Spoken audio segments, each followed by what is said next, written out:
नमस्कार, अग्निपथ देख रहे हैं आप और मैं हूं आपके साथ राखी। भोपाल में science house medical private limited पर इनकम टैक्स विभाग के छापों में टैक्स चोरी के नेटवर्क का खुलासा हुआ है। जांच में विदेशी लिंक के साथ बोगस बिलिंग और सप्लाई की बात पता चली है।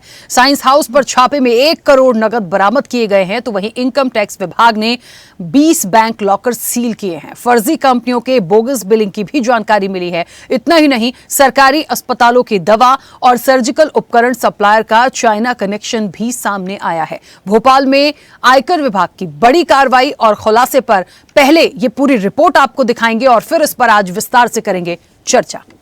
गोलमाल है भाई, सब गोलमाल है। गोलमाल गोलमाल गोलमाल है, सब गोलमाल है। भोपाल में इनकम टैक्स की कार्रवाई से हड़कंप। साइंस हाउस का राष्ट्रद्रोह, देश का डुबोया नाम। चाइना का माल, भारत का ठप्पा, करोड़ों का गोलमाल। चीन से सस्ती सप्लाई, मेड इन इंडिया से भारी कमाई। मध्य प्रदेश में इनकम टैक्स के छापों से हड़कंप मच गया। भोपाल और इंदौर के मेडिकल इक्विपमेंट से जुड़े कारोबारियों के यहाँ छापे ने पूरे प्रदेश को हैरान कर दिया और ये छापामार कार्रवाई साइंस हाउस पर हुई, जिसका नेटवर्क विदेशों तक फैला था। गोलमाल है भाई, सब गोलमाल है। गोलमाल गोलमाल गोलमाल है, सब गोलमाल है। आयकर विभाग ने देश भर के साथ भोपाल और इंदौर में भी साइंस हाउस और उसके सहयोगियों पर छापे मारे हैं। यह छापे भोपाल सहित इंदौर और मुंबई के करीब 30 ठिकानों पर मारे गए। छापे के दौरान सबसे बड़ा खुलासा हुआ है कि साइंस हाउस समूह चीन से सस्ते उपकरण मंगवाता था और उन पर मेड इन इंडिया या अन्य देशों का लेबल लगाकर उन्हें सरकारी और निजी संस्थानों को सप्लाई करता था। आयकर विभाग को इस नेटवर्क के चीन की कई फर्मों से कारोबारी संबंधों के दस्तावेज मिले हैं। छापेमारी में बड़ी संख्या में नकदी और कागजात और लॉकर की जानकारियां प्राप्त हुई हैं, जिनकी जांच जारी है। कार्रवाई के दौरान और क्या कुछ जांच में सामने आया है, एक नजर उस पर डालते हैं। भारी मात्रा में टैक्स चोरी के दस्तावेज जब्त। 20 से ज्यादा बैंक लॉकर की भी मिली जानकारी। बड़ी संख्या में नकदी आभूषण मिलने की संभावना। साइंस हाउस ग्रुप संचालक से जुड़े हैं देश के कई कारोबारी। देश भर में की जाती थी मेडिकल इक्विपमेंट्स की सप्लाई। कई अन्य नामों से भी हो रहा था कंपनियों का संचालन। POCL science house private limited, red cell technology private limited, Jeevan Uday foundation और बायो साइंस हेल्थ केयर शामिल। पहले भी हो चुकी है जितेंद्र तिवारी और शैलेंद्र तिवारी की गिरफ्तारी। अब डायरेक्टर जितेंद्र और शैलेंद्र तिवारी के विरुद्ध लुकआउट नोटिस जारी। आयकर विभाग ने भोपाल, इंदौर और मुंबई समेत कई शहरों में एक साथ 30 से ज्यादा ठिकानों पर छापेमारी की है। यह कार्रवाई science house medical private limited और उससे संबंधित संस्थानों और कारोबारियों से जुड़ी थी। इस कार्रवाई ने पूरे मध्य प्रदेश के मेडिकल उपकरण कारोबार जगत में हलचल मचा दी है। प्रारंभिक जांच में लगभग 100 करोड़ रुपए के लेन देन और बड़े पैमाने पर टैक्स चोरी के सबूत मिले हैं और विदेशी कनेक्शन सामने आया है। तो वहीं इस मुद्दे पर राजनीतिक प्रतिक्रियाएं भी सामने आई है। मध्य प्रदेश में साइंस हाउस पर जो छापे पड़े हैं, ये मध्य प्रदेश की बेलगाम और बेहद भ्रष्ट नौकरशाही की तरफ इशारा कर रहा है कि किसकी अनुमति और सहमति और हिस्सेदारी से विदेशी माल पर मेक इन इंडिया की छाप लगाकर सरकारी सप्लाई की गई। इसके पहले EOW ने भी इन पर कार्रवाई की थी। तब उस कार्रवाई का क्या हुआ, वो कहाँ अंजाम तक पहुंची, वो नेग्लिजेंस का जवाब कौन देगा। मध्य प्रदेश में नेता तो छोड़िए भाजपा के, अब जो अधिकारी हैं वो भी एक इतना बड़ा संगठित गिरोह बन चुका है कि जो भ्रष्टाचार और भ्रष्टाचारियों को सीधे आश्रय दे रहा है और जनता के पैसे को बड़ी मात्रा में चोरी कर रहा है। आज ये देखें, परिमाण देखिए, लगभग 2.25 लाख करोड़ से ज्यादा का जो भी लोगों ने जो आर्थिक अनाचार किया है, ऐसे लोगों के ऊपर हमारी जांच एजेंसियां जीरो टॉलरेंस के आधार पर कार्य करती हैं और लगभग 2.25 लाख करोड़ रुपए से ज्यादा की संपत्ति को टैच किया गया है और अनेक कार्य किए जा रहे हैं। उसी श्रृंखला में एक कदम और मुझे लगता है आज कांग्रेस को आत्मग्लानि होना चाहिए, पश्चाताप होना चाहिए। जो बार बार कांग्रेस विलाप करती है छाती पीट पीट करके कि उनके नेताओं के ऊपर ED, CBI का जांच होती है, कार्रवाई होती है। देखिए, जो भी उद्यमी जो भी अनाचार करेगा, जो भी टैक्स नहीं करेगा, इम्प्रॉपर टैक्स होगा, तो जांच एजेंसी उन पर कार्रवाई करती हैं। सूत्रों की माने तो कंपनी के डायरेक्टर जितेंद्र और शैलेंद्र तिवारी साइंस हाउस भोपाल के गौतम नगर स्थित कार्यालय से सारी हेराफेरी को अंजाम दिया जा रहा था। सरकारी अस्पतालों को ऊंची कीमत पर मेडिकल उपकरणों के साथ ही सर्जिकल उपकरणों की भी सप्लाई की जा रही थी। अब इसकी जांच जारी है। इसके साथ मेडिकल सर्जिकल आइटम कारोबारी राजेश गुप्ता के यहाँ भी छापेमारी जारी है। अब देखना होगा कि आगे आगे इन कारोबारियों के यहाँ और क्या क्या बड़े खुलासे होते हैं। इनकम टैक्स के छापे साइंस हाउस पर पड़े और अब इनकम टैक्स ये जांच कर रहा है कि साइंस हाउस के कर्ता धर्ता और उनके करीबी कारोबारी केवल चाइना से माल लाते थे और उस पर मेड इन इंडिया लिखते थे या फिर अन्य देशों से भी वो इसी तरह माल की सप्लाई अपने यहाँ करते थे और मेड इन इंडिया का ठप्पा लगा के उसे बेचते थे। वीडियो जर्नलिस्ट मनीष सेन के साथ अनिरुद्ध, स्वदेश न्यूज, भोपाल। गोलमाल है भाई सब गोलमाल है, गोलमाल गोलमाल गोलमाल है, सब गोलमाल है।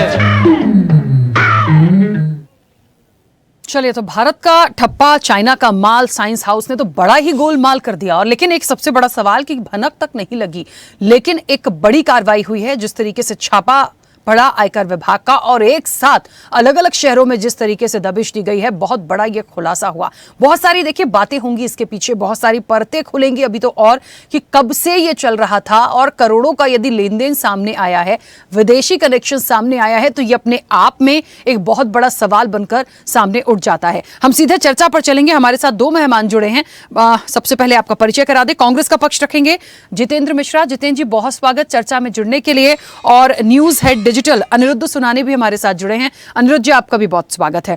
मैं चर्चा की शुरुआत अनिरुद्ध जी आपसे करती हूं, क्योंकि इस पूरी खबर को आपने कवर भी किया, बहुत नजदीक से जाके आपने जब वहां देखा, चीजों को बातचीत की, क्या कुछ निकल कर आया है? क्योंकि ये बड़ा मध्य प्रदेश के लिए एक बहुत बड़ी खबर बन के आया। देखिए, साइंस हाउस पर जब छापा पड़ा तो इसमें किसी को आश्चर्य इसलिए नहीं था कि पहले भी साइंस हाउस के जो जितेंद्र तिवारी और शैलेंद्र तिवारी हैं, तिवारी बंधु, ये ईओडब्ल्यू की जांच के घेरे में थे।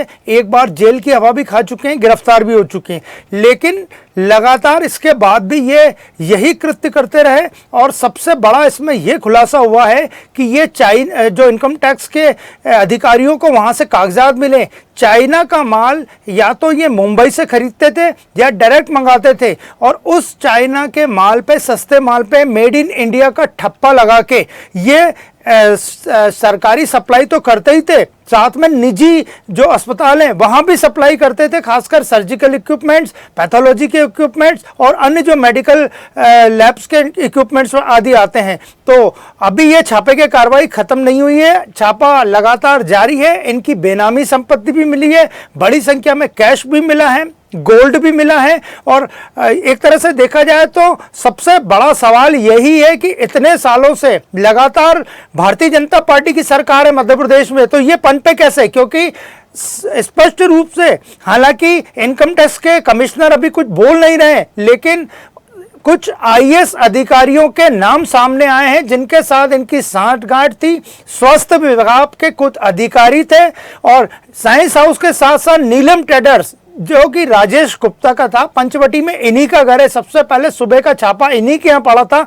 इसके बाद ये पूरी चेन जुड़ी भोपाल और इंदौर के दवा बाजार के कई सर्जिकल इक्विपमेंट्स के जो क्रेता विक्रेता वो भी इसकी घेरे में हैं। इसके अलावा मुंबई, ऐसे तमाम तरह की बातें सामने आई है। और ये जो रेड है ये न केवल भोपाल, इंदौर या मुंबई में थी, देश के 30 शहरों में थी। मतलब ये नेटवर्क भोपाल से होते हुए, इंदौर से होते हुए, मुंबई से होते हुए विदेशों तक भी फैला हुआ है।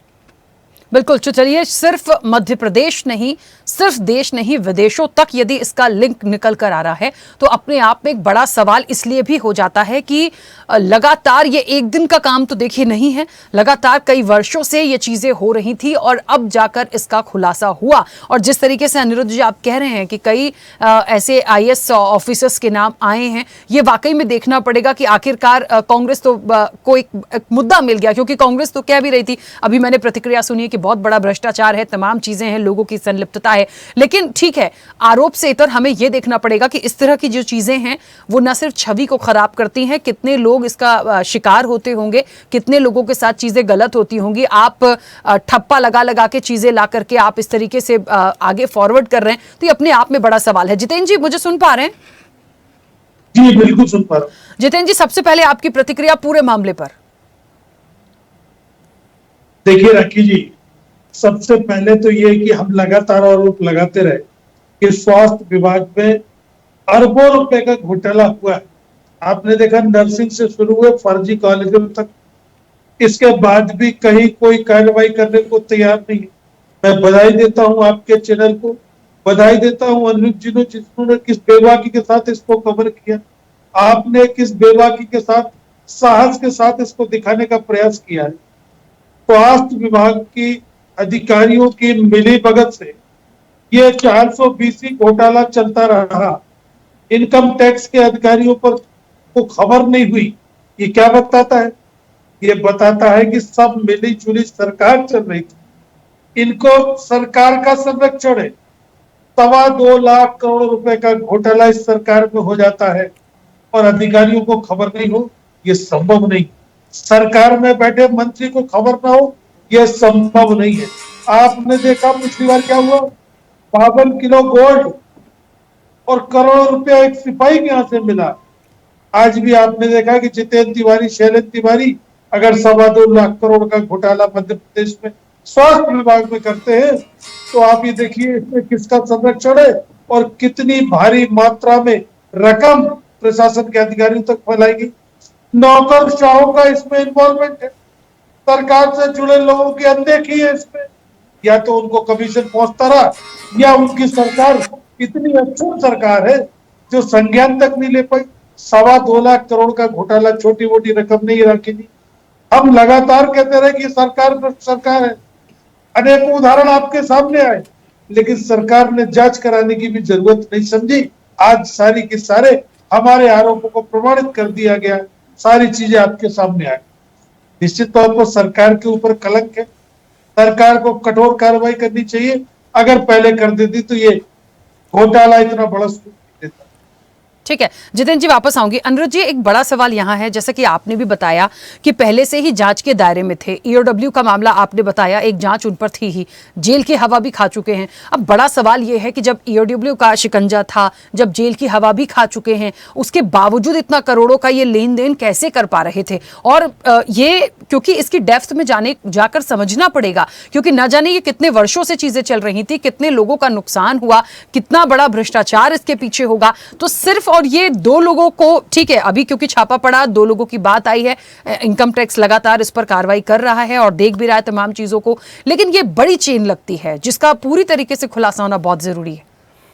देखिए, जिनके यहाँ इनकम टैक्स का छापा पड़ा है वो कई कंपनियां हैं, लेकिन प्रमुख जो कंपनी है साइंस हाउस, जो कि तिवारी बंधुओं की थी, और इसके अलावा राजेश गुप्ता जिसका नीलम ट्रेडर्स था, इसके अलावा भी कई दलालों का नेटवर्क जो भोपाल और इंदौर में सक्रिय था। इंदौर में मध्य प्रदेश का सबसे बड़ा दवा बाजार है और वहीं से सप्लाई की पूरी चेन बनती थी, दलालों की पूरी चेन बनती थी, और ये पूरा सरकारी टेंडर से लेकर निजी अस्पतालों तक को, जो मेडिकल प्रोफेशन में प्रोफेशनल लोग हैं, उन तक को मूर्ख बनाते थे और चाइना का माल लाके जो ये बेचते थे और उस पर मेड इन इंडिया का ठप्पा लगाते थे। तो ये केंद्र की सरकार जो आत्मनिर्भर भारत की बात करती है उसको भी धोखा दे रहे थे, राष्ट्र को भी धोखा दे रहे थे कि चाइना का सस्ता माल, जो कि लगभग जो आइटम 500 रुपए में आता है उसमें 5000 रुपए का टैग लगा के ये सेल कर रहे थे। और जहां तक बात करें, छापा अभी जारी है, अगले कुछ घंटे, हो सकता है अगले कुछ दिनों में भी जारी रहेगा। और रोहित गुप्ता, दिनेश बरोलिया और शिखा राजौरिया, ये 3 लोग हैं जो कि साइंस हाउस के मेन कर्ता धर्ता थे। इनकम टैक्स की एजेंसियां लगातार इनसे कड़ाई से पूछताछ कर रही है, क्योंकि उन्होंने कुछ पेपर्स गायब कर दिए, भारी मात्रा में दस्तावेज मिले, क्योंकि ये पूरा नेटवर्क केवल यहीं तक नहीं था, 30 शहर तो इसमें देश भर के आते थे। इसके अलावा इनकी युगांडा में भी फैक्ट्री थी और ये बिना किसी राजनीतिक मिली भगत के हो ही नहीं सकता है। स्वास्थ्य मंत्री ने पूरी जानकारी ली है इस मामले में, वो भी नजर बनाए हुए हैं। लेकिन सबसे बड़ा सवाल यही है कि इतने वर्षों से ये कर रहे थे, विपक्षी दल भी लगातार आरोप लगा रहे थे, इन पे कार्रवाई क्यों नहीं की गई। आखिरकार दिल्ली की टीम एक्टिव हुई, यहाँ की जो टीम थी इनकम टैक्स की, उससे एन मौके पे बताया गया कि छापा पड़ना है। छापे के वक्त सारी गाड़ियां आशिमा जो होशंगाबाद नर्मदापुरम रोड है वहां सुबह खड़ी की गई थी। अचानक 3 बजे के बाद वो गाड़ियां रवाना हुई। 3 बजे के बाद रवाना होने के बाद सबसे पहले पंचवटी कॉलोनी, उसके बाद MP नगर का ठिकाना, उसके अलावा साइंस हाउस का जो ऑफिस है और इंदौर के कुछ ठिकानों, लगातार ये जो मध्य प्रदेश की जो टीम थी इनकम टैक्स की, उसने बड़ी गोपनीयता से ये कार्रवाई की और इसको अंजाम दिया। और अब ये 3 लोगों से जो पूछताछ हो रही है, रोहित गुप्ता, दिनेश बरोलिया और शिखा राजौरिया, इनसे और भी उम्मीद है कि इस चेन मिलेगी। जिस तरह मछली नेटवर्क की चेन मिली है, ये वो था हार्डकोर क्रिमिनल और ये लोग हैं व्हाइट कॉलर क्रिमिनल। बिल्कुल, लेकिन अनुज जी एक बात और है, क्या ऐसा नहीं लगता कोई बहुत बड़ा कोई ऐसा घालमेल है इसके पीछे? जो लोग जेल जा चुके हैं, वो जेल से आने के बाद उनका देखिए सबका अपना एक रिकॉर्ड मेंटेन होता है, क्या कहीं किसी पर नजर नहीं होती? इस तरह के लोग जिन पर पहले ही मैंने जैसे कि शुरुआत में भी कहा EOW का शिकंजा था, फिर जेल चले गए, आने के बाद भी इतना बड़ा भ्रष्टाचार कर रहे हैं, कभी किसी की नजर नहीं गई, कभी किसी ने ये मॉनिटर करने की कोशिश नहीं करी कि इस तरह की गतिविधियां भी हो रही होंगी। लगातार इतने धड़ल्ले से इतने सालों से ये चीजें चला रहे थे। तो ये बात आपने सच कही कि बिना मिली भगत के नहीं हो सकता, लेकिन ये मामला जैसा कि आपने एक एग्जाम्पल अभी यहां पर लिया, मछली का पूरा एक खुलासा हुआ, उसके बाद आप ये देख लीजिए साइंस हाउस सामने आ गया। तो ना जाने ऐसी और कितनी चीजें होंगी जो आने वाले समय में हमारे और आपके सामने आएंगी। तो कम से कम इन घटनाओं से और इस साइंस हाउस वाले घटनाओं से क्या सबक लेने की जरूरत नहीं है कि इस तरह के जो रिकॉर्ड वाले लोग हैं, जो पहले जेल गए हैं या इस तरह का जिन पर शिकंजा था या जिनकी संलिप्तता हो सकती है, क्यों ना एक लिस्ट निकलवाकर एक पूरे मॉनिटरिंग कराई जाए इस पर। जी बिल्कुल, हालांकि ये पिछले कई वर्षों से लगभग 1.5 दशक से ये पूरा कारोबार चल रहा था। एक छोटा सा सप्लायर इतना बड़ा सप्लायर कैसे बन गया कि वो लाखों करोड़ों का कारोबार करने लगा। इसके अलावा जो दलालों का नेटवर्क है उसकी पहुंच भोपाल के वल्लभ भवन तक थी। स्वास्थ्य विभाग के अधिकारी, NHM के अधिकारी, अन्य जो सप्लायर थे वो उनके टच में थे। इसके प्रमाण आयकर विभाग को मिल गए हैं। विपक्षी दल लगातार आरोप भी लगा रहा था, लेकिन उनकी बातें अनसुनी की गई, उनकी बातों को दबाया गया और एक तरह से अब ये जो पूरा जो छापेमार कार्रवाई हुई है, ये पूरी शिकायत दिल्ली गई थी और उसके बाद ही इतनी बड़ी इनकम टैक्स की कार्रवाई हुई है। हालांकि डॉक्टर मोहन यादव की सरकार कहती है कि वो सख्ती से कदम उठा रहे हैं, भ्रष्टाचार बर्दाश्त नहीं करेंगे, जीरो टॉलरेंस चाहते हैं। लेकिन इस पूरी कार्रवाई ने जो पिछली सरकार थी उसकी कार्य प्रणाली पे सवाल खड़े कर दिए हैं। अब इनकम टैक्स खुद ही खुलासा करेगी कि वो 2 IAS अधिकारी कौन थे जो कि तिवारी बंधुओं से मिले थे। नीलम ट्रेडर्स का राजेश गुप्ता उनके यहाँ आता जाता था और कई दलालों के वो सीधे संपर्क में थे। बिल्कुल जितेंद्र जी, क्योंकि जिस तरीके से पूरा एक बात कही जा रही है कि सरकार इस पर बिल्कुल संज्ञान लेने की बात करती है और करना भी चाहिए, कार्रवाई अब तो होनी ही चाहिए। लेकिन एक बात यह भी है कि इस तरह का जो नेटवर्क है या इस तरह की जो गतिविधियां आती हैं, अभी इसके पहले भी एक एग्जाम्पल के तौर पे हमने लिया, ये मध्य प्रदेश की पर भी बहुत बड़े सवाल हैं। और इस तरह से जब 30 शहरों में नेटवर्क है तो आप सोचिए न जाने किस तरह की चीजें और हो रही होंगी। तो इस पर क्योंकि विपक्ष की भी एक जिम्मेदारी होती है कि वो मजबूती से इन सब चीजों पर मॉनिटरिंग कर सकता है, सरकार के संज्ञान में ला सकता है, अपनी बात को बेबाकी से रख सकता है। ये भारतीय जनता पार्टी की सरकार के माथे पर कलंक। दलाल वल्लभ भवन तक नहीं पहुंचे, मंत्रियों के बंगले में बैठे हुए लोग दलाली कर रहे हैं। आप ये बताइए, सौरभ शर्मा, राजेश गुप्ता, जितेंद्र तिवारी, शैलेंद्र तिवारी, मछली, ये लोग बिना सरकारी संरक्षण के नहीं पनप सकते। निश्चित तौर पर इनके संरक्षण में काम हो रहा है, वो सरकार में बैठे लोग हैं और इनका हिस्सा वहां तक जाता है। हमने लगातार इसको लेकर सदन में आवाज उठाई रखी थी। हमारी बात को नहीं सुना गया। हमने ऐसे अनेकों घोटालों को कहा कि इनकी जांच कीजिए, जांच करने को सरकार तैयार नहीं हुई। उसने कहा विपक्ष झूठ बोल रहा है। आरटीओ का मामला था, जब भी हमने सड़क पे आवाज उठाई, सदन में आवाज उठाई, आखिर आपके सामने आ गया। ये स्वास्थ्य विभाग का घोटाला हमने उजागर किया कि इस पर कार्रवाई करना चाहिए। सरकार ने 1% कार्रवाई करने का निर्णय नहीं लिया, आज आपके सामने आ गया। नर्सिंग घोटाला कितना बड़ा घोटाला, उसकी जांच होगी, उसमें भी सारी चीजें आएगी और सरकार से जुड़े लोगों की संलिप्तता दिखेगी। ये आखिर किस तरह की सरकार चल रही है, मजाक हो रहा है, मेरी समझ में नहीं आ रहा। पत्रकारों की बात सुनने को सरकार तैयार नहीं है, विपक्ष की आवाज को सरकार दबाने को तैयार बैठी। मीडिया की जितनी भी रिपोर्ट आ रही सब ठंडे बस्ते में डाल रही सरकार। ये सरकार भ्रष्टतम सरकार है मध्य प्रदेश की। यहाँ बैठे मंत्रियों का माफियाओं को संरक्षण है। आप देखिए कैसे एक विधायक एक कलेक्टर के ऊपर हाथ उठाने के लिए हाथ उठा लेता है, कैसे एक आईपीएस अधिकारी को रेत माफिया कुचल देता है। 20 महिलाओं के साथ लगातार मध्य प्रदेश में प्रतिदिन बलात्कार होता है, सुनने वाला कोई है नहीं। विपक्ष अपना काम कर रहा है, सारे घोटाले उजागर कर रहा है, लेकिन महिलाओं की अस्मिता के साथ मोहन यादव की सरकार बनने के बाद आंकड़ा बढ़ गया। तो ये सरकार कर क्या रही है, ये समझ में नहीं आ रहा है। कहीं ना कहीं दलालों को संरक्षण देने का काम, कहीं ना कहीं भ्रष्टाचार को संरक्षण देने का काम, और ये छोटे छोटे सप्लायर अगर 2.25 लाख करोड़ का घोटाला कर जाते तो राखी जी एक रात में तो संभव नहीं। बिल्कुल, ये लंबे समय से चीजें हो रही होंगी, इस बात को बिल्कुल समझा जा सकता है। अनिरुद्ध जी, इस चीज को समझना पड़ेगा कि ये जो इतनी बड़ी कार्रवाई हुई है और बहुत गोपनीय तरीके से हुई है, और एक साथ कहते हैं ना कि 30 शहरों तक सीधे कनेक्शन गया है, क्या मानते हैं इसके पीछे कि कुछ इनपुट ऐसा मिला था विभाग को जिसके बाद पूरी प्लानिंग के तहत ये छापेमार कार्रवाई की गई है? और ये भी बड़ी बात होगी कि वो इंफॉर्मेशन जो है या वो सूचना जो है वो कैसे पहुंची? देखिए, मध्य प्रदेश की बात करें तो जो देश भर के 30 से ज़्यादा शहर हैं उसमें इंदौर और भोपाल थे। इंदौर में मध्य प्रदेश का सबसे बड़ा दवा बाजार है। हालांकि वहाँ दवाइयों का काम कई वर्षों से हो रहा है। लगभग उसी मार्केट में 500 से ज़्यादा एक ही जगह अम्बा अस्पताल के सामने दवाइयों की दुकानें। वहीं से इनकम टैक्स को इनपुट मिला। जिन सप्लायर्स को ठेका नहीं मिला था उन्होंने शिकायतें की। वो शिकायतें बाद में उन्होंने दोबारा की, प्रमाण के साथ की। इसके बाद इनकम टैक्स ने वो भी दिल्ली से इतनी बड़ी कार्रवाई की, वहां पूरी शिकायतें की गई थी, प्रमाण के साथ की गई थी, सबूतों के साथ की गई थी।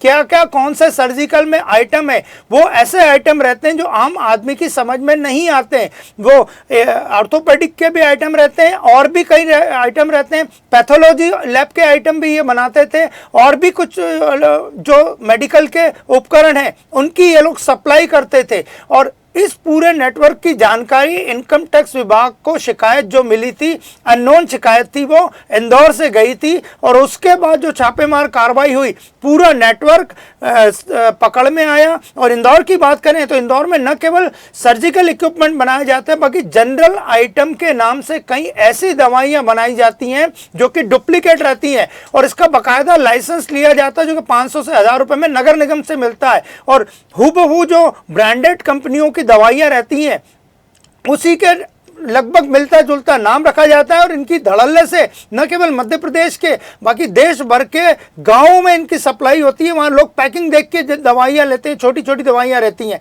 तो ये भी शिकायत पिछली बार भी हुई थी और इसकी भी जांच चल रही है। और उसी के बीच ये पूरा बड़ा मामला आया है। अब छापे में अभी कार्रवाई जारी है, अगले उसमें दिनों में क्या होगा। इनकम टैक्स पूरा असेसमेंट करने में लगा है। इनकी बेनामी संपत्ति भी मिली है, इनके यहाँ गोल्ड भी मिला है, कैश भी मिला है, बैंकों के लोन की रिकवरी भी साइंस हाउस के ऊपर मौजूद है, कई लाखों करोड़ की। तो वो भी पूरी जांच इनकम टैक्स का विभाग कर रहा है। बिल्कुल ठीक बात है। देखिए, और ये एक बात को समझना पड़ेगा कि चीन से सस्ती सप्लाई है और मेड इन इंडिया से भारी कमाई है। यानी आपने वो जो लेबल लगाया और अन्य देशों का लगाया, वो ठप्पा लगा के आपने करोड़ों का गोलमाल तो कर दिया, लेकिन अब जो शिकंजा कसा है उस पर अब ये अगला एक्शन देखने वाला होगा कि आखिरकार होता क्या। क्योंकि समय हो गया। जितेंद्र जी, बहुत संक्षिप्त प्रतिक्रिया आपकी जल्दी से। देखिए, मुझे ये लगता है इस कार्रवाई पर भी सरकार कहीं ना कहीं ठंडे बस्ते में डालने वाली, क्योंकि जब सरकार के लोगों की संलिप्तता होती है तो कोई जांच नहीं होती।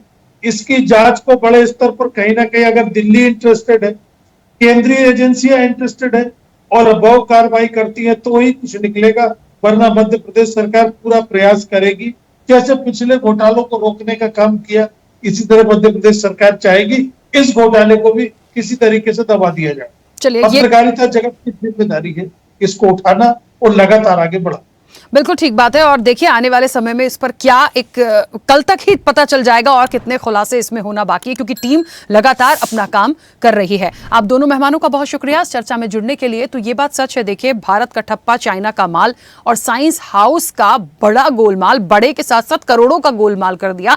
और ना जाने कितने समय से ये जो तिवारी बंधु थे ये काम कर रहे थे, क्योंकि अब इनकम टैक्स का शिकंजा कसा है। ये देखने वाली बात होगी कि हर दिन, क्योंकि ये मामला इतनी जल्दी रुकता हुआ नहीं दिखता, ना ये कार्रवाई इतनी जल्दी लगता है कि रुकेगी, तो और कितनी चीजें, कितने खुलासे अभी देखना बाकी है, ये आने वाले समय में देखेंगे। चर्चा में इतना ही। बने रहिए स्वदेश न्यूज के साथ। सबसे पहले देश।